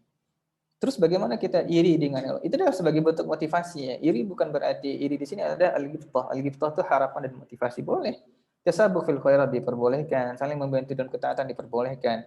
Tapi membandingkan kesalehan kita dengan kesalehan orang lain itu yang dilarang. Ini tipis, tapi memang harus terpisahkan. Jika tidak, nanti ketika kita gabung-gabungkan, kita boleh membandingkan dan kemudian kita mengklaim kita merasa paling hebat. Ini sebuah kesalahan. Allah alam. Kemudian apa lagi tadi ya? Apakah boleh mengerjakan kebaikan dengan manusia? Di sini teman-teman Allah muliakan. Jadi ada dalam masalah fikih ataupun dalam banyak hal ada dua kondisi. Ketika ada kebaikan terbenturkan, maka apa yang kita lakukan? Pertama adalah al-jam'u. Gabungkan dulu, jika seandainya kedua potensi ini bisa kita lakukan, maka jangan dicari prioritas. Karena dalam artian amal-amal Islam ini, amal-amal soleh ini, tidak semua orang yang Allah berdayakan. Ketika masih kita diminta berkontribusi, ketika kita masih diminta untuk ikut serta, maka silakan terlibat. Permasalahan yang lain itu urusan Allah. Maka jika seandainya masih bisa digabungkan, di sini kita terlibat, di sini terlibat, nggak ada masalah. Dalam artian, al-jam'u itu lebih aula, jauh lebih aula dibanding tarjih. Tarjih ini menjadi prioritas. Tapi jika memang bentrok, baru kita kemudian mencari mana yang prioritas. Ini yang pertama, bahwasanya amalan soleh itu jangan dicari prioritas, yang mana lebih prioritas, tidak, gabungkan dulu jika semua kebaikan bisa kita lakukan.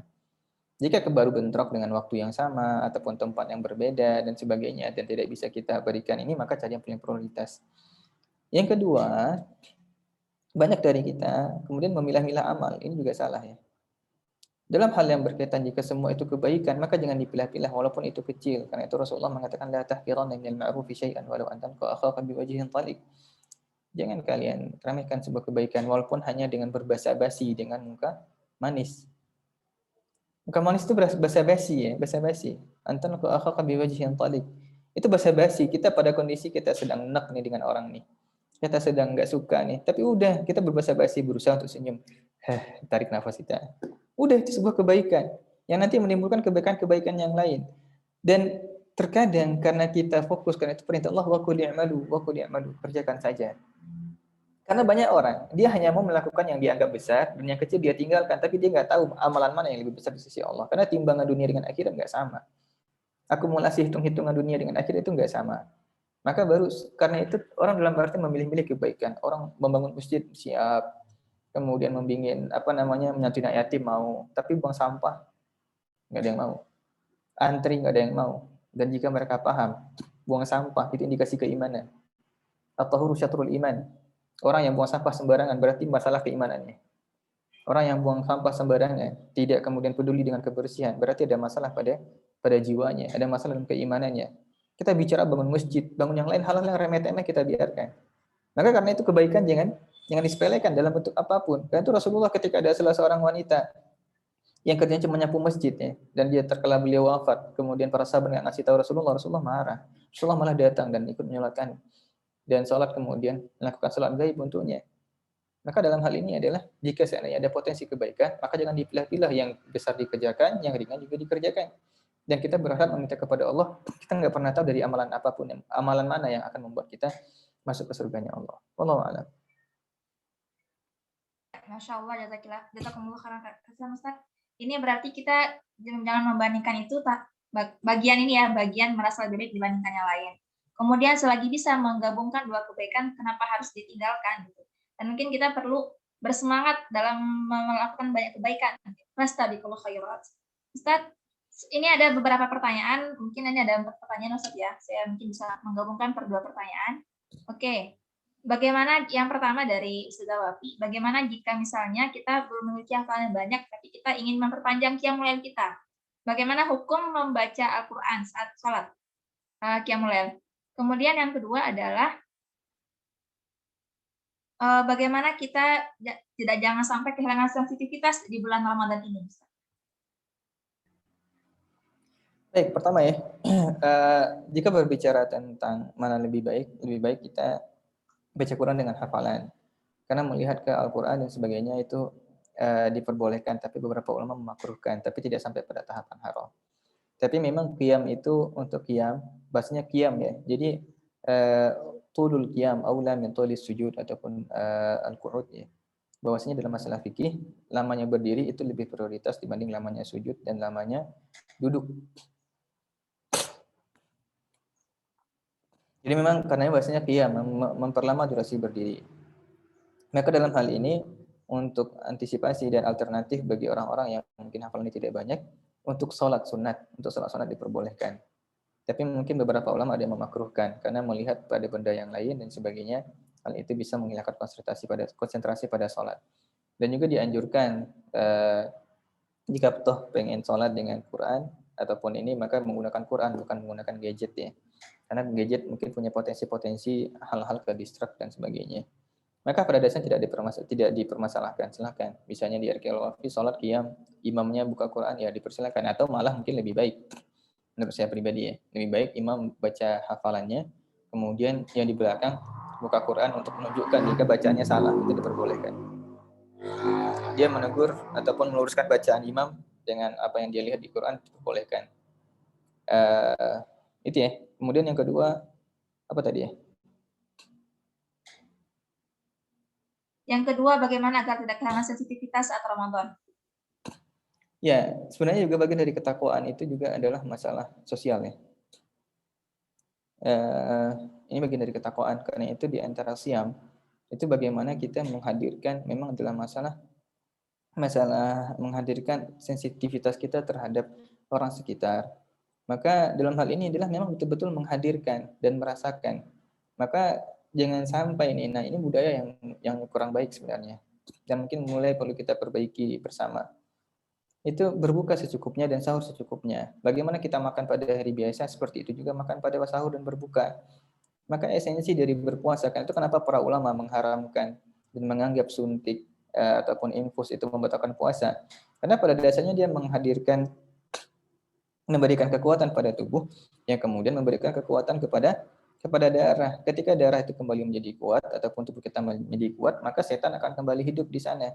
Jin akan kembali kokoh karena dia jadi majrad dam. Dia mengalir dengan saluran darah, dan juga tujuan puasa itu untuk melemahkan tubuh.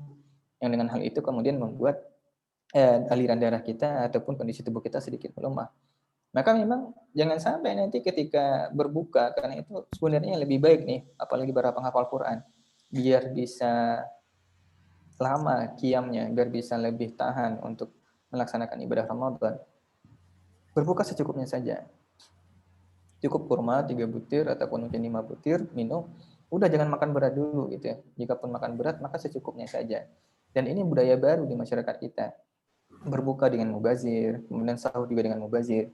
Maka hal ini pertama juga menghilangkan bentuk esensi ataupun tujuan dari maksud dari saum itu adalah bagaimana at-ta'ayush, merasakan juga bagaimana kehidupan para fuqara dan masakin. Yang kedua juga adalah bagaimana kita juga harus di antara bagaimana menimbulkan data sensi. Pada dasarnya dengan kita perut lapar, seharusnya sensitivitas kita juga harus lebih tinggi. Pada dasarnya seperti itu, tatajafa junubuhum 'anil madaji'. Orang-orang yang perut dia ini jauh daripada kasur itu biasanya lebih sensitif. Juga di antara hal yang lain adalah teman-teman yang Allah muliakan, di bulan Ramadan ini biar menimbulkan rasa sensitif yang juga lebih tinggi, itu adalah memang berusaha tabakau. Baca Quran itu berusaha, karena itu baca Quran nggak usah, boleh silakan baca Quran dengan kencang, sebagainya. Itu masuk pada kategori hadar. Al-hadar yang dalam artian masih dianggap sesuai sah untuk baca Quran. Tapi kalau sudah terlalu kencang, apalagi nggak dilafazkan di bibir, yang nggak sah ya. Tilawah itu yatlun itu dengan menggerakkan bibir dan lidah. Jadi kalau baca Quran hanya pakai mata aja itu bukan tilawah, itu namanya qiraah. Qiraah itu adalah an-nazar ila al-maqra. Dia melihat dengan ke tempat yang dia baca, tapi dia tidak membaca. Tilawah itu dengan hal itu tadi. Maka kita menghadirkan hati dan kemudian berusaha menghayati dan malah berusaha untuk menangis. Maka ketika hal itu muncul, sensitivitas kita dengan sekitar ataupun dengan hal yang lain. Karena tujuan dari ibadah Ramadan adalah bagaimana menghidupkan, dan Islam ini adalah ibadah sosial ya. Kita beribadah disuruh rame-rame, disuruh berjamaah, kemudian kita berdoa-doakan orang lain yang sudah meninggal dan sebagainya. Ini bentuk ibadah sosial. Ketika tidak kita pahami, jangan sampai kemudian hal itu dicabut oleh Allah Subhanahu wa taala. Wallahu a'lam bishawab. Ya, baik. Jazakumullah khairan katsiran Ustaz. Jadi alhamdulillah sudah terjawab ya. Bagaimana kita dianjurkan untuk membaca hafalan Quran kita, namun tidak ada masalah untuk membuka mushaf ya saat sholat qiyam. Kemudian juga bagaimana kita melatih sensitivitas kita dengan cara terus aktif dalam kegiatan sosial. Tadi seperti mungkin sudah teman-teman lihat ya, membantu Palestina dan juga teman-teman yang membutuhkan. Begitupun juga kita melatih diri kita untuk menangis saat membaca Al-Quran. supaya munculnya kehadiran hati dalam tilawah Al-Quran kita. Oke Ustadz, pertanyaan terakhir, ini yang pertama adalah bagaimana indikator kita mendapatkan kebaikan Ramadan?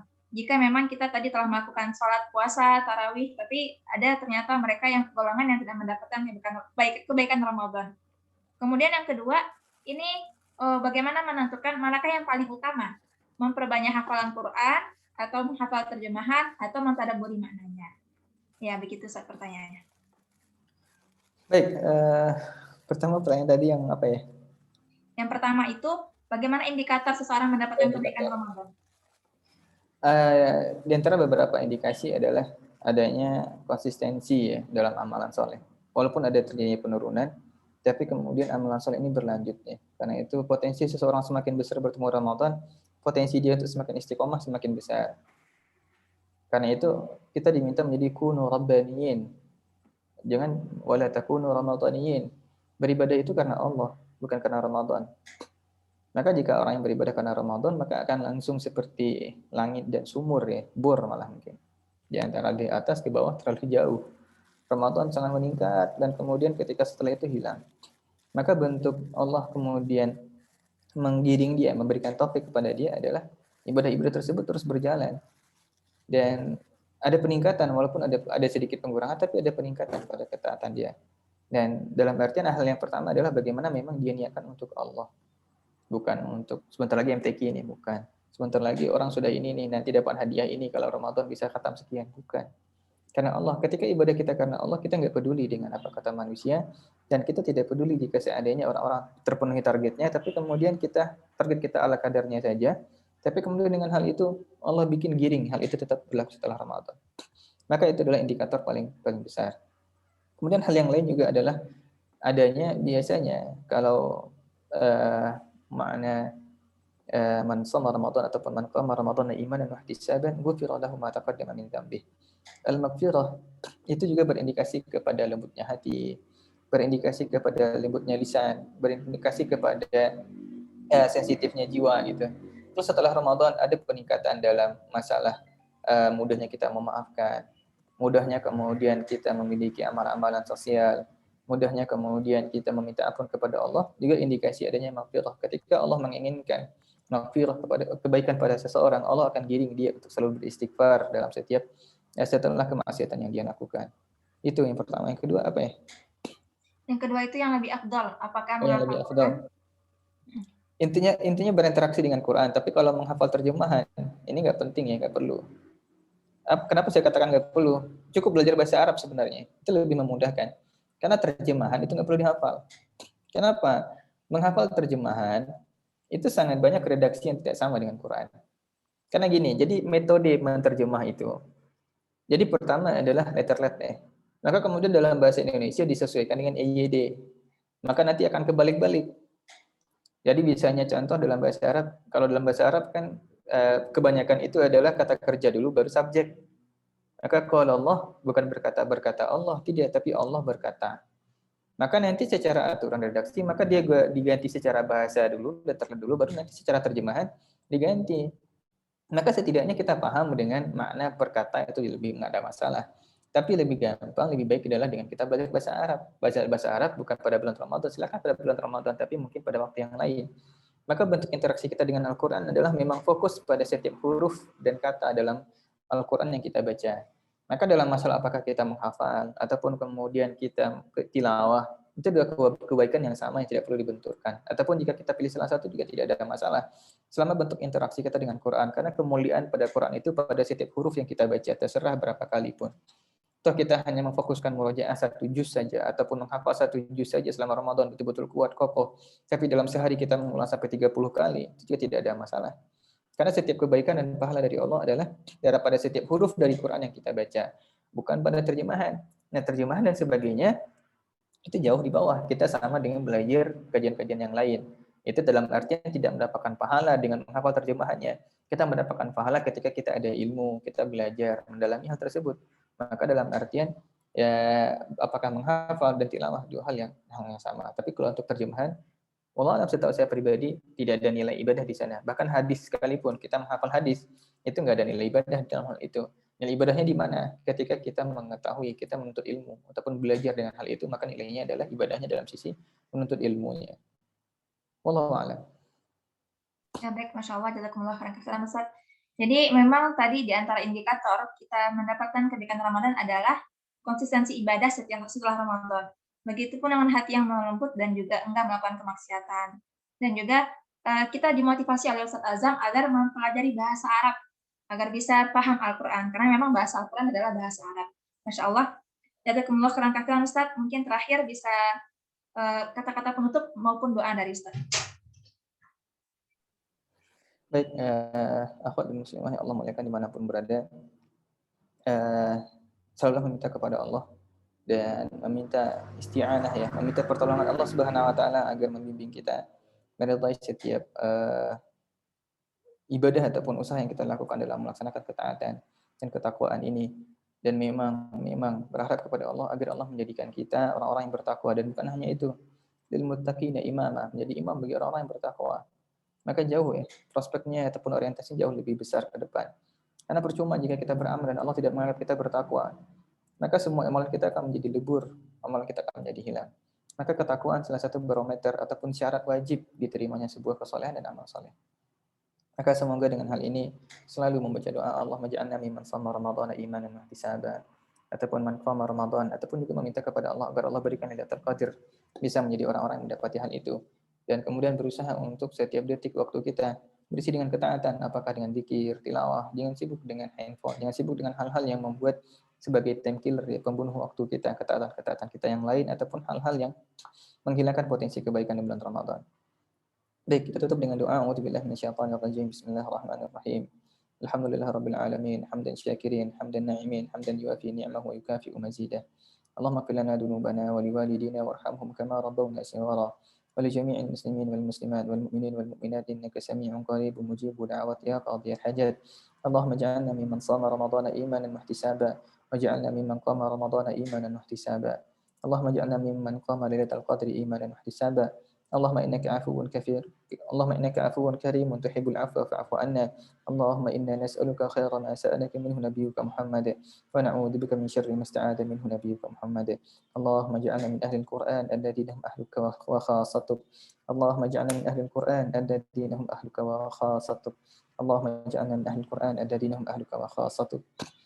اللهم إنا نسألك بكل اسم هو لك سميت به نفسك أو أنزلته في كتابك أو استأثرت به في علم الغيب عندك أن تجعل القرآن العظيم ربيع قلوبنا ونور صدورنا وجلاء أحزاننا وذهاب غمومنا وهمومنا يا رب العالمين. اللهم يا مقلب القلوب ثبت قلوبنا على دينك. اللهم يا مصرف القلوب صرف قلوبنا على طاعتك. ربنا آتنا في الدنيا حسنة وفي الآخرة حسنة وقنا عذاب النار. سبحان ربك رب العزة عما يصفون وسلام على المرسلين والحمد لله رب العالمين. Sekian dari saya, mohon maaf. Assalamualaikum warahmatullahi wabarakatuh. Waalaikumsalam warahmatullahi wabarakatuh. Jazakumullah khairan kepada Ustadz Azam, yang mana beliau juga sekaligus ya pembinaan Al-Quran Al-Afi, Masya Allah sekali. Tadi dari ilmu beliau itu penutupnya adalah Allahumma ja'alna mimman shoma Ramadan imanan wa ihtisaban. Semoga kita semua termasuk hamba-hamba yang Allah berikan kemudahan serta bisa melakukan Ramadan dengan penuh keimanan dan juga penuh penuh perencanaan, insya Allah. Baiklah teman-teman, selanjutnya setelah tadi selesainya agenda kajian yang pertama tadi, akan ada Mentimeter buat teman-teman semua. Jadi insya Allah yang akan dipandu oleh Ustazah Sumiati. Kepada Ustazah Sumiati dipersilakan. Ya, bismillahirrahmanirrahim. Kita main games dulu ya sedikit, akhwat sekalian. Ini saya kirim linknya di kolom chat, silakan. Tinggal diklik aja. Nanti apa yang sebentar. Setelah diklik, tuliskan satu kata ya. Satu kata, di situ judulnya Ramadan bersama Erki Al-Wafi. Satu kata tentang apa yang teman-teman rasakan ketika Ramadan sekarang bersama dengan Erki Al-Wafi. Ya, silakan ditulis. Satu kata aja ya. Satu kata ya sudah Sunya? Iya, satu kata. Kata. Kayak ini contohnya ya, ada bahagia, Masya Allah, berkah. Taubat ini ya, berarti dari Azam tadi nih taubat nih, Masya Allah.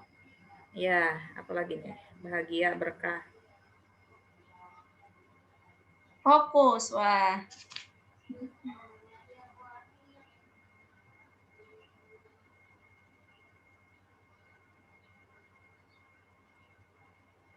Oke, silahkan. Bersyukur. Beruntung. Sohibul Quran 2 kata, ya udah nggak apa-apa. Harusnya nggak pakai spasi ya. Nggak apa-apa, nggak apa-apa. Oke, masih ada. Ini belum ikut semua mungkin ya. Oke, belum. Silahkan ya, ikutan. Yang paling besar tulisannya berarti banyak yang menuliskan ini nih. Berarti bahagia paling banyak. Oh, berarti berkali-kali gitu ya, Ustazah? Ya, ya. Jadi yang berkali-kali kata yang sama dia jadi gede gitu. Bahagia, bersyukur, istiqomah, berkah, semangat. Ini ya yang paling banyak. Ustazahnya juga silakan ikutan. Ini saya udah ngisi nih. Ya, silakan Ahwat. Ada nih, menjaga. Wah, ini berarti dari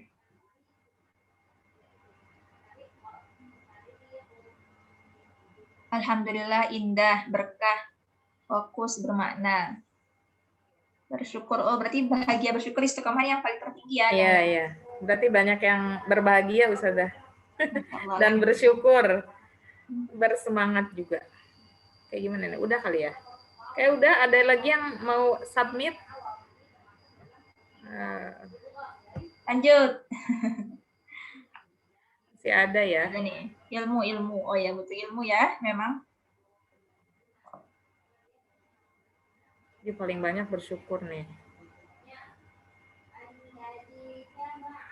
Bersyukur mengalahkan bahagia ya. Masya Allah.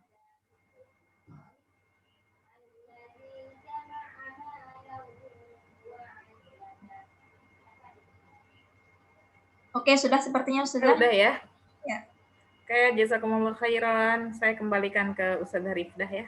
Wah, Masya Allah. Ternyata gamesnya adalah kita menemukan isi hati kita setelah mendapatkan kajian tadi. Begitupun kita merangkum perasaan kita tadi ya. Ada bersyukur, kemudian taubat, menjaga, serta bahagia. Semoga kita di Ramadan kali ini menjadi hamba-hamba yang bahagia dengan amal-amalannya, insya Allah. Dan sebagai penutup dari saya, teman-teman, silakan tadi yang saya sampaikan, menuliskan resumnya dan tag IG, Instagram, @rumahquranalwafi, begitupun juga @bocah_September. Dan Masya Allah, jazakumullah khairan katsiran, semoga kita semua bisa istiqomah dalam melakukan amal-amal kebaikan. Begitupun terbuka peluang untuk membantu saudara kita di Palestina juga. Kita terakhir, saya ucapkan sekali lagi kepada Ustaz Azam, jazakumullah khairan katsiran atas ilmunya di pagi hari ini, yang kembali membuka mata kita. Jadi kita beribadah bukan hanya dengan bertambah khatam tilawah, tapi ada keinginan di sana menjadi hamba-hamba yang bertakwa, insya Allah, dengan senantiasa menjaga diri dari hal-hal yang Allah tidak Allah sukai. Jazakumullah khairan katsiran, semangat untuk mencapai target Ramadan bersama Rumah Quran Al-Wafi. Semoga Allah Subhanahu wa taala meridai kita semua. Dan terakhir sesi dokumentasi ya.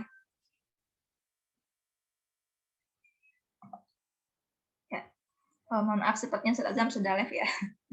Baik, teman-teman semua silakan on cam. Tunjukkan wajah penuh semangat luar biasa. Allahu Akbar. 1, 2, 3. Ya, sebentar. Ya, sekali lagi. Allahu Akbar. Walaupun puasa, tapi semangat membara bersama Al-Quran, insya Allah ya. Oke, cukup. Alhamdulillah. Nakhtatim bilhamdalillah dan doa kafaratul majelis. Alhamdulillahirabbil alamin dan subhanakallahumma wa bihamdika asyhadu an la ilaha illa anta astaghfiruka wa atubu ilaik. Saya Rifda mewakili seluruh Rumah Quran Al-Wafi mengucapkan terima kasih. Jazakumullah khairan katsiran. Assalamualaikum warahmatullahi wabarakatuh. Waalaikumsalam warahmatullahi wabarakatuh. Ustazah. Ustazah.